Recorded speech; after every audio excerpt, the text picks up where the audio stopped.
ஆண்டவராகிய இயேசு கிறிஸ்துவின் நாமத்தினாலே விடியலை தேடி நிகழ்ச்சிக்கு உங்களை வரவேற்கிறேன். வாருங்கள் விடியலை தேடுவோம். சுவிசேஷத்திலே 5 சாராம்சங்களை கொண்ட சுவிசேஷம் என்று சொல்லும் பொழுது அதில் முதலாவது பகுதியான வாக்குரைக்கப்பட்டபடி தேவன் மனிதனாக கன்னியின் வயிற்றிலே பிறந்தார் என்பதை குறித்து தியானித்து கொண்டிருக்கிறோம். இன்கார்னேஷன், தேவன் மனிதனாக வெளிப்பட்டார். ஒரு பேத பகுதியை உங்களுக்கு நான் வாசித்து ஆரம்பிக்கிறேன். பிலிப்பியர் 2வது அதிகாரம் 6 முதல் 8 வசனங்கள். அவர் தேவனுடைய ரூபமாயிருந்தும் தேவனுக்கு சமமாயிருப்பதை கொள்ளையாடின பொருளாக எண்ணாமல் தம்மை தாமே வெறுமையாக்கி அடிமையின் ரூபம் எடுத்து மனுஷர் சாயலானார். அவர் மனுஷ ரூபமாய் காணப்பட்டு மரண பரியந்தம், அதாவது சிலுவையின் மரண பரியந்தமும் கீழ்ப்படிந்தவராகி தம்மை தாமே தாழ்த்தினார்.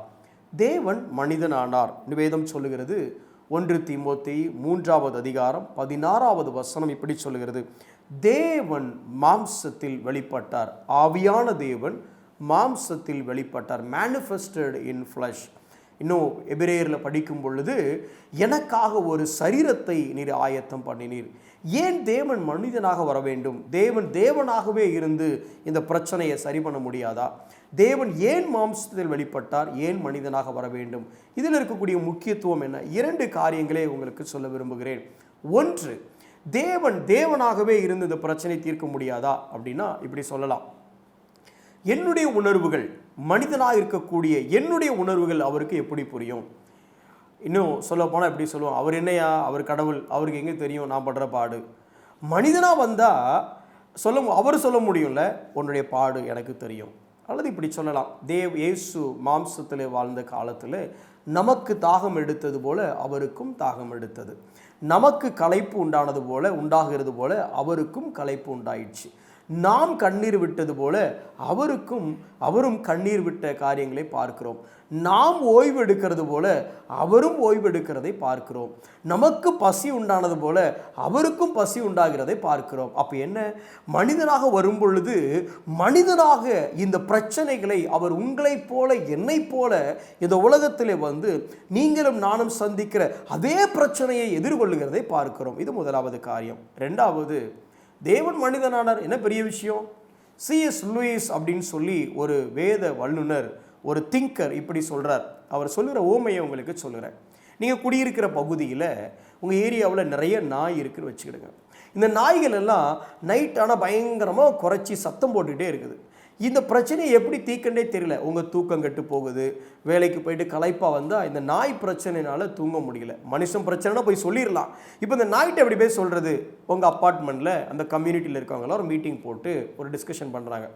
யாராவது ஒருத்தர், கற்பனையாக சொல்கிறேன், யாராவது ஒருத்தர் இந்த நாய்கிட்ட போயிட்டு, எப்பா நீங்கள் பேசாமல் பகலில் சண்டை போடுங்க, சத்தம் போடுங்க, நைட்டு வந்து சத்தம் போடாதீங்க, எங்களால் தூங்க முடியல, எங்கள் களைப்பு எங்களுக்கு ரொம்ப டிஸ்டர்பன்ஸாக இருக்குது அப்படின்னு சொல்லுங்க அப்படின்னு சொன்னால், அவனை ஒருத்தர் சொன்னார், சார் நாய்க்கு நாம் சொல்கிறது எப்படி சார் புரியும்? அதுக்கு நம்ம நாயாத்தான் ஆகணும் அப்படின்ன உடனே அவர் சொன்னாராமா, சரி யாருக்காவது நாயாக மாறி, நம்மளுடைய நலனுக்காக நாயாக மாறி இந்த நாய்கிட்ட போய் நீங்கள் கொஞ்சம் சொல்ல முடியுமா அப்படின்னு சொன்னால் யாராவது செய்வாங்களா? ஏன்னா நாம் ஹியூமன் பீயிங்ஸ், அது அனிமல் பீயிங்ஸ். ஒரு மனித இனம் விலங்கு இனமாக மாறுவதற்கு ஒத்துக்கொள்ளாது. அப்போ கொஞ்சம் மாற்றி யோசித்து பார்ப்போம். அவர் காட் பீயிங், அவர் தேவ இனம் மனித இனமாக, அந்த வசனம் சொல்லுகிறது, அவர் தம்மை தாமே வெறுமையாக்கி அடிமையின் ரூபம் எடுத்து மனுஷர் சாயலானார். ஒரு மனுஷன் நாயா மாறினானா எப்படியோ அதே மாதிரி தான் தேவன் மனிதனா மாறினார். எதற்காக? உங்களை என்னையும் மீட்டெடுப்பதற்காக. ஒன்று, உங்களுடைய தேவை, உங்களுடைய காரியங்களை புரிந்து கொள்வதற்காக அவர் மனிதனானார். அஃப்கோர்ஸ் அவருக்கு எல்லாம் புரியும். ஆனால் நம்ம சொல்லுவோம்ல, நீங்கள் கடவுள் அங்கேருந்து சொல்லிட்டீங்க, நான் படுற பாடு எனக்கு தானே தெரியும். நம்மை போல பாடுபட்டு நம்மை போல சோதிக்கப்படும்படி அவர் மனிதனாக இறங்கி வந்தார். நம்மளுடைய வேதனைகளை, நம்மளுடைய பாடுகளை நன்கு புரியக்கூடிய ஒரே ஒரு நபர் தேவன் மாத்திரமே. ஏன்னா அந்த அளவுக்கு அவருக்கு தெரியும். 2வது, அவர் நம்முடைய பிரச்சனையை மாற்றுவதற்கு தன்னுடைய சாயலை, மகிமையை துறந்து, யாருக்காக? மனுஷனுக்காக. நாய்க்காக நீங்கள் நாயாக மாறுவீங்களா சார்?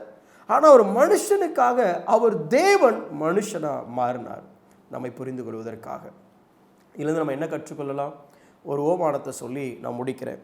ஒரு பாரசீக மன்னன் இரவு நேரத்தில் உலா போவது உண்டு. மாறு வேஷத்தில், தன்னை ராஜாவாக இல்லாமல் மாறு வேஷத்தில் உலா போவது உண்டு. அவன் உலா போகிற நேரத்தில் கூட மிகவும் நலிந்த மக்கள் அல்லது மிகவும் கஷ்டப்படக்கூடிய மக்கள், இன்னும் சொல்லப்போனால் அருவருக்கத்தக்க சூழ்நிலையில் தங்கியிருக்கக்கூடிய மக்கள் இருக்கிற பகுதியில் அவன் விசிட் பண்ணுவது உண்டு. அப்படி அவன் ரெகுலராக விசிட் பண்ணிட்டு இருக்கும் பொழுது ஒரு பிச்சைக்காரன் அவருக்கு நண்பன் ஆனார்.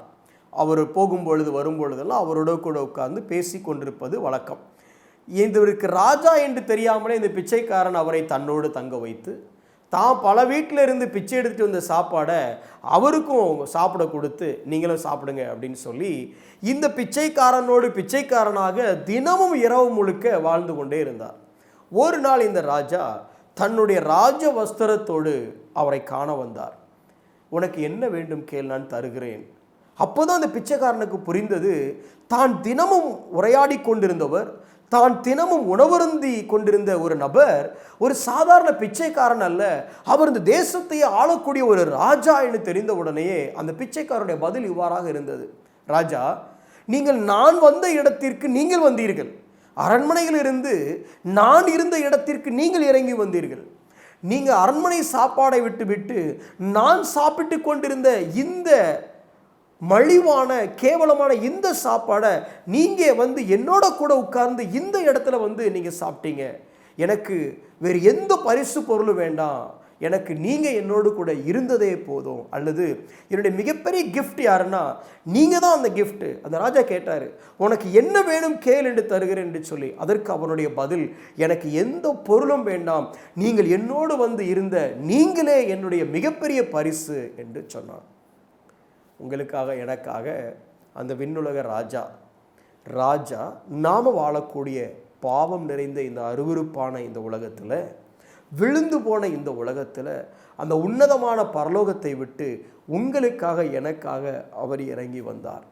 இறங்கி வந்து அவர் நமக்காக பாடுபட்டு நமக்காக மரித்து நம்மையே மீட்டெடுத்தார். இப்போ நாம் என்ன பண்ணுறோம்? அவரை பார்த்து ராஜா எனக்கு இதை கொடுங்க அதை கொடுங்கன்னு கேட்குறமே தவிர, ராஜா எனக்கு நீங்கள் போதும் அப்படின்னு சொல்கிற மனப்பக்குவம் அந்த பிச்சைக்காரனுக்கு இருந்த அந்த மனப்பக்குவம் ஏனோ இன்று திருச்சபைக்கு இல்லாமற் போய்விட்டது. இஸ்ரவேல் ஜனங்களுக்கு தேவன் தம்முடைய கிரியைகளை காண்பித்தார், மோசேக்கோ தமது வழிகளை காண்பித்தார். நாம் இன்னைக்கு இந்த தேவனுடைய கரங்களை பார்க்கிறோமா, இல்லை தேவனுடைய முகத்தை பார்க்கிறோமா? மோசே சொன்னா, எனக்கு இந்த பாலும் தேனும் ஓடுகிற தேசம் வேணுமா இல்லை இந்த வனாந்தரம் வேணுமான்னா ரெண்டு மேட்ரு இல்லை சார், நீங்கள் எங்கே இருக்கிறீங்களோ அதான் எனக்கு வேணும். தேவன் இல்லாத பாலும் தேனும் ஓடக்கூடிய கானான் வேண்டாம், தேவனோடு இருக்கக்கூடிய வனாந்தரமே எனக்கு போதுமானது என்று சொன்னான். எனக்கு அருமையான சகோதரனே சகோதரியே, நமக்கு ராஜா வேணுமா, ராஜா கொடுக்கிற பரிசு பொருள் வேணுமா? யோசிப்போம், செபிப்போம். அன்புள்ள ஆண்டவரே, எங்களுக்காக தன்னையே நீர் தந்தீர் ஆண்டவரே, நன்றி செலுத்துகிறோம் அப்பா. நன்றி உள்ளவர்களாக தன்னையே தந்த உமக்கு எங்களையே தருவதற்கு நீர் கிருபை செய்யும். தந்தேன் என்னை ஏற்றுக்கொள்ளும் என்று சொல்லக்கூடிய அளவுக்கு எங்கள் மனதை நீர் பக்குவப்படுத்தும். எங்கள் உலக தேவைகளுக்காக உம்முடைய கரத்தையே பார்த்து கொண்டிராமல் உம்முடைய பிரசன்னத்திற்காக உம்முடைய முகத்தை பார்க்கக்கூடிய ஆண்டவரே அந்த கிருபையை எங்களுக்கு தாரும். கரத்தின் கிரியைகளையே தேடிக்கொண்டிராமல் உமது வழிகளை நீர் எங்கள் கற்றுக் கொடுக்கக்கூடிய அந்த கொள்கைகளை வழிமுறைகளை கற்றுக்கொள்ள எங்கள் வழிகளை விட்டு உம்மை பின்பற்ற எங்களுக்கு உதவி செய்யும். கிருபை தாரும். இயேசுவின் நாமத்தில் ஜெபிக்கிறோம் நல்ல பிதாவே, ஆமென்.